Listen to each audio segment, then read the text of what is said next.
So I would like to start by telling you about one of my greatest friends, Okoloma Madwewesi. Okoloma lived on my street and looked after me like a big brother. If I liked a boy, I would ask Okoloma's opinion. He was also the first person to call me a feminist.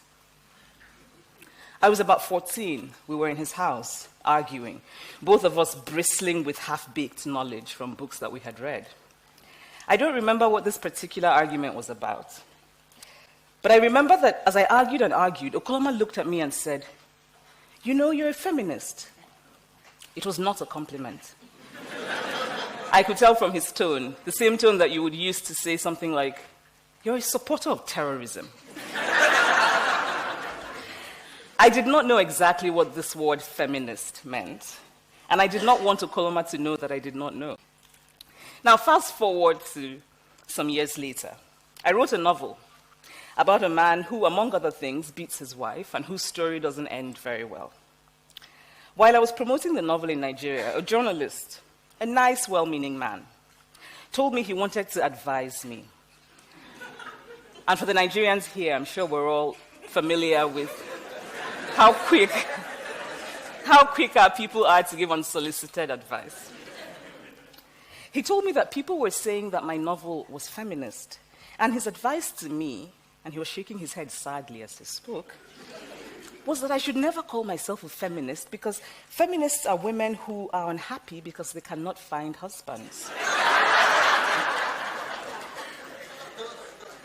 So I decided to call myself a happy feminist.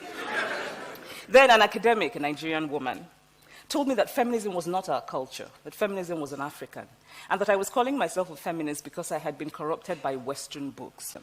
But anyway, since feminism was un-African, I decided I would now call myself a happy African feminist. At some point, I was a happy African feminist who does not hate men and who likes lip gloss and who wears high heels for herself but not for men. Of course, a lot of this was tongue-in-cheek, but that word feminist is so heavy with baggage, negative baggage. You hate men, you hate bras, you hate African culture, that sort of thing. Now, here's a story from my childhood.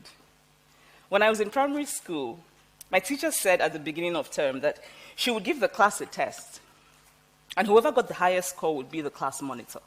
Now, class monitor was a big deal. If you were a class monitor, you got to write down the names of noisemakers, which was heady enough power on its own. But it was an exciting prospect for the 9-year-old me. I very much wanted to be the class monitor, and I got the highest score on the test. Then, to my surprise, my teacher said that the monitor had to be a boy. She had forgotten to make that clear earlier because she assumed it was obvious. Now, what was even more interesting about this is that the boy was a sweet, gentle soul who had no interest in patrolling the class with a cane, while I was full of ambition to do so. But I was female, and he was male, and so he became the class monitor. And I've never forgotten that incident. I often make the mistake of thinking that something that is obvious to me is just as obvious to everyone else. Now, take my dear friend Louis, for example. Louis is a brilliant progressive man, and we would have conversations, and he would tell me, "I don't know what you mean by things being different or harder for women. Maybe in the past, but not now." And I didn't understand how Louis could not see what seemed so self-evident. Then one evening in Lagos, Louis and I went out with friends, bought that evening. And so as we were leaving, I decided to give him a tip. I opened my bag, put my hand inside my bag, brought out my money that I had earned from doing my work, and I gave it to the man. And he, this man who was very grateful and very happy, took the money from me, looked across at Louis, and said, "Thank you, sir."